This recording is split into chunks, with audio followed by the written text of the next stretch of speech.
Welcome back once again, guys. Doing a video today on kind of a rebuttal video. I haven't done one of these before. Going to put a link in the description to a video that was sent to me about the future of trucking. And first of all, thanks for asking for the use of one of my videos in this video. That's why it was sent to me. Was somebody alerted me that somebody had used some of my footage, which, I mean, it's all out there on YouTube. But at any rate, I just want to clarify that the portion of the video that was used was talking about paperwork. It's my paperwork video, which kind of a throwaway type video. Sometimes I struggle for topics, and that was one of those topics that came up. And the implication in the video, if you watch it below, is that there are companies that don't use any computers.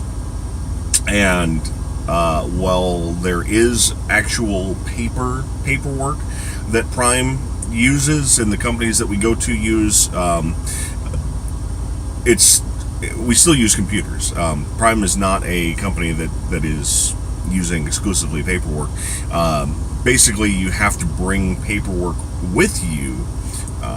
Now, whether that will change at some point in the future, whether emailed or digital paperwork will replace actual paperwork, we'll have to see. But just kind of wanted to do a rebuttal. Prime is not a company that doesn't use computers for their, and I've talked about it before. We have an app on our phone. That's how we get our loads. We have the computer in the truck, which is off here to my right. Check in it, and I guess that's where we're at. Is you can not write anything down, but once you get loaded, you get handed a bill of lading. In our case, you get a certificate of analysis, which is basically a lab report on whatever liquid we're hauling in our tanks. We do also have to have a wash certificate. Those are the three bare minimums of things, and that's the paperwork that's done. The basics of the video, though, are not really about paperwork. The basics of the video, if you click on it, are automated trucking.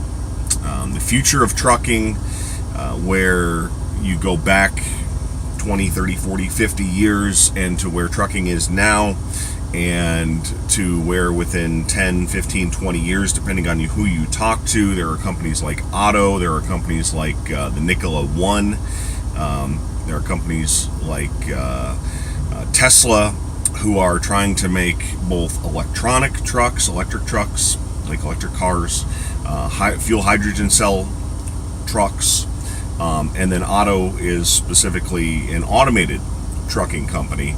And what is the future of trucking?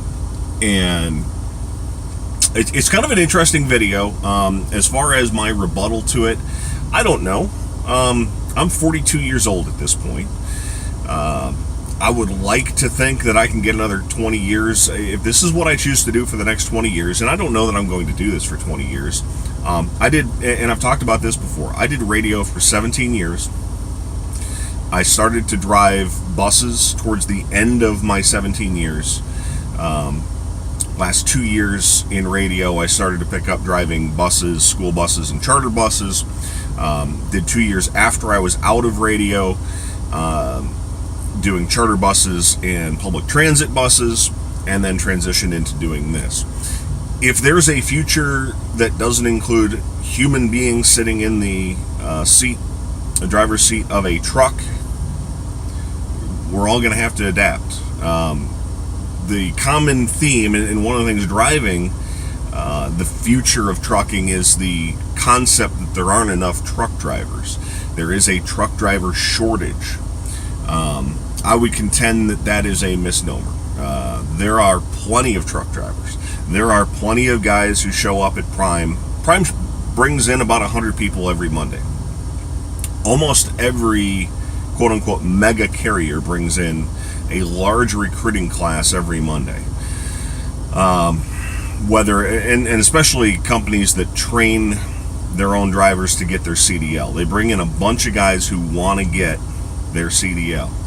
The issue is that out of those 100 guys that show up on Monday, 1 year from that date, what percentage of those guys are still truck drivers? What percentage of those guys make it through orientation?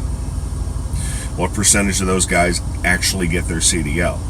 What percentage of those 100 drivers each week upgrade to their own truck?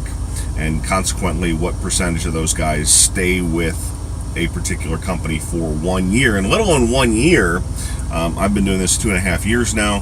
What percentage of guys are still doing this 5 and 10 years down the line? So the shortage is not truck drivers, in my opinion. The shortage is qualified truck drivers, or guys who are reliable, guys who can do the job on a day in, day out basis, be on time, not get into accidents, that sort of thing. That's the issue in the trucking industry, not getting somebody to fill a seat, because there is always somebody willing to show up and go to orientation and try and get their CDL. And what's the solution to that if you don't have to worry about finding that qualified driver?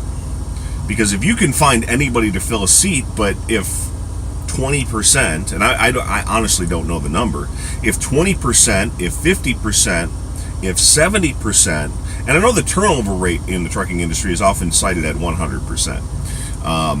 How do you get 100% turnover? Well, within a year, you have the same number of people quit that you hire in. Now, if you think of that, you think, well, there's nobody in the company that has more than a year experience. Well, that's obviously not true. I've been here 2.5 years. I know a number of drivers who have been at Prime for longer than a year. So that obviously means you have more people quit, and they hire more people, and those that stay are few and far between. So the solution, if you're trying long-term to look at this, is to find a way that you don't have to worry about all these guys that come in, stay for 3 months, 6 months, 9 months, a year, and move on. The automated truck, the automated car, the Google car.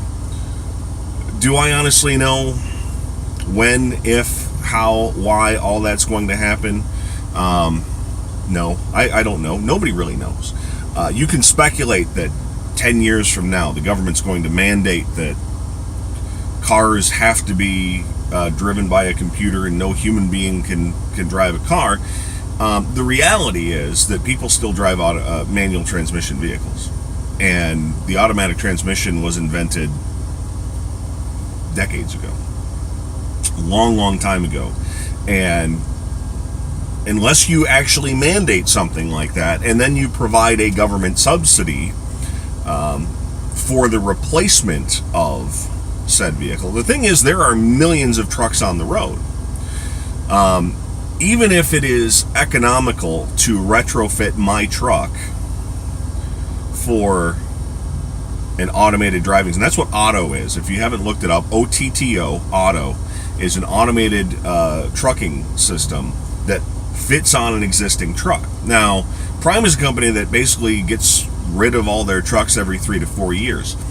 If you drive down any highway in this country, you will realize that there are a lot of trucks that are older than 3 to 4 years old.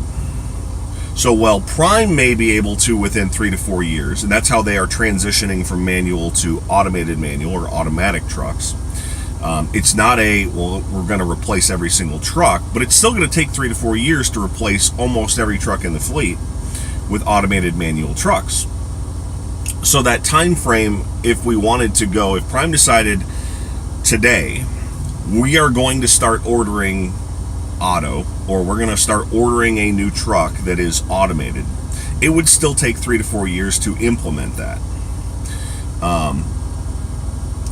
And even if the government mandated that, there are still trucks on the road, and this is part of the problem with the Federal Motor Carrier Safety Administration. It would be OIDA, Owner Operators Independent Drivers Association, is going to fight it, quite obviously.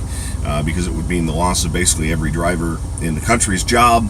And they're fighting against enough things as it is. They're fighting against speed limiters. They're fighting against the e-logs, which at this point is 6 months away from becoming law, less than 6 months away from becoming law in this country. So even if you said today, this is something the government wants to do, there's going to be a very protracted, long battle before it ever were to come. Now, that said, does that mean we're going to have automated trucks within 10 years? Could be. I would argue that even though we've had a couple of successful deliveries, Otto has made a successful delivery. Now, the human being driver did get the truck onto the highway and took over the truck once it got off the highway. I would argue that even though that has occurred, it still would not be, it's cost prohibitive. So saying that you could do it today, could you do it with every truck on the road? I find it very difficult to believe that within 10 years that will be possible, but I've been wrong about things before. You look at the price of an HD TV, you go back 15 years, 20 years, and an HD TV was $3,000, $4,000, $5,000 and was a massive luxury, and now you can't buy anything but an HD TV, and you can buy one for $100. So that's the way the world works. Do I believe it will happen within 10 years? No. Would it shock me if they came up with the technology? No, it would not. But I find videos like this very interesting. It's obviously a large part of the future of this industry. It is something that there are a lot of people working on due to the potential cost savings as are addressed. And again, check the link in the video. I was only alerted to it because somebody took part of the video that I did. But it's interesting. It's entertaining to look at what the future of this industry is, and it makes you wonder, where will we be in 10 years, 5 years, 20 years with this industry? Will there still be people sitting in the seat of this truck? So thought you'd enjoy that. Check out the video. Let me know what you think in the comments. Again, if you do want to come to Prime, I do have a link in the description. You can click right on that, take you right to the application. Thanks so much for watching, and we'll talk to you again next week.